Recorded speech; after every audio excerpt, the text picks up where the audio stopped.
we're going to jump over to our NBA power rankings, which came out today on NBCSports.com, and go over my top three.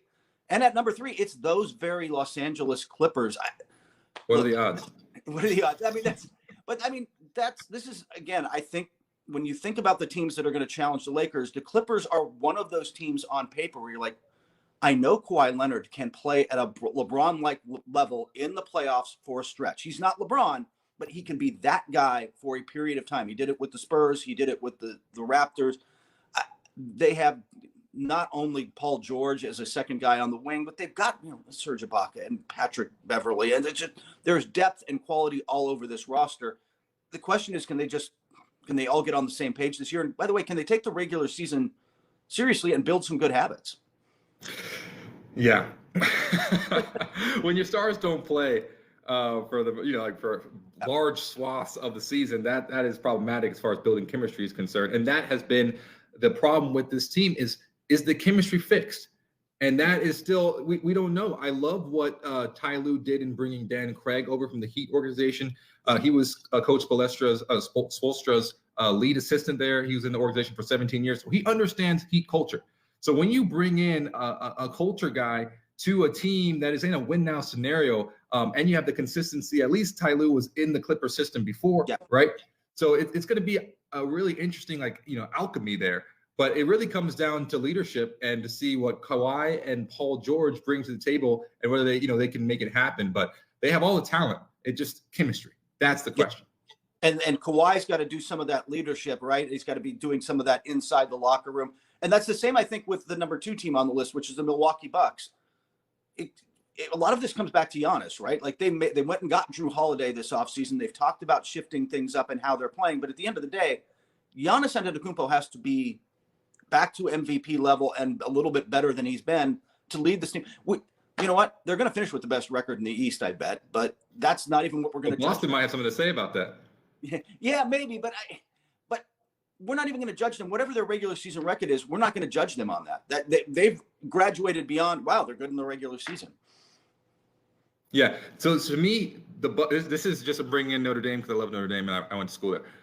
To me, Milwaukee's in the same scenario as Notre Dame, right? Where Milwaukee every year, they can show you they have talent, they have good players, they're making it into the playoffs with high expectations, but they get out in the early exit in the second round against the Miami Heat.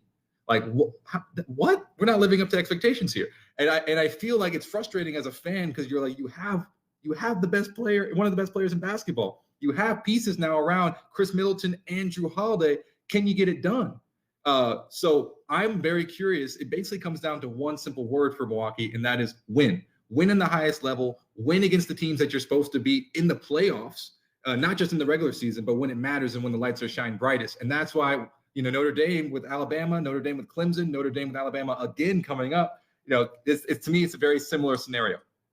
Yeah, that's actually a great analogy. There comes a point where you've just got to beat the best teams to be the best team.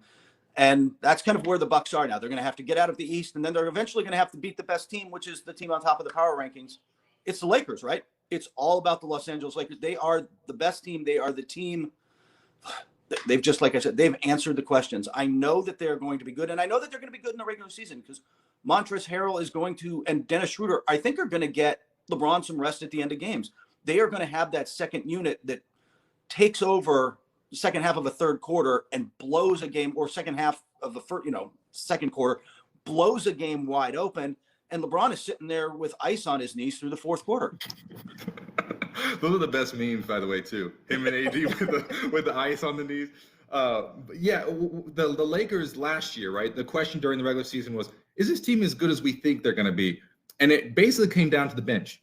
Can KCP, can Caruso, can Kuzma, can these players who are the auxiliary players around LeBron and AD, can they deliver consistently? And in the playoffs, they showed that they could, right? When it really mattered and they counted, they showed that they could. This season, I have no doubt that Dennis Schroeder, that, Montrezl Harrell, and Kuzma's only gotten better. KCP's only getting better. Caruso's only getting better. They're in a better position than they were last year, and they were the number 1 seed and the NBA title, the champion. So for me this year, I'm like, man, it's nice to be a Lakers fan. It is. And by the way, this is one of those, man, if you're going to win the title this year, you're going to have to knock out the champ, right? Like this isn't, you're not winning this one on points, right? Like the Lakers are better. And if you're going to knock them off the mountaintop, you are going to have to be very impressive. It is a high bar the Lakers have set for everyone else now.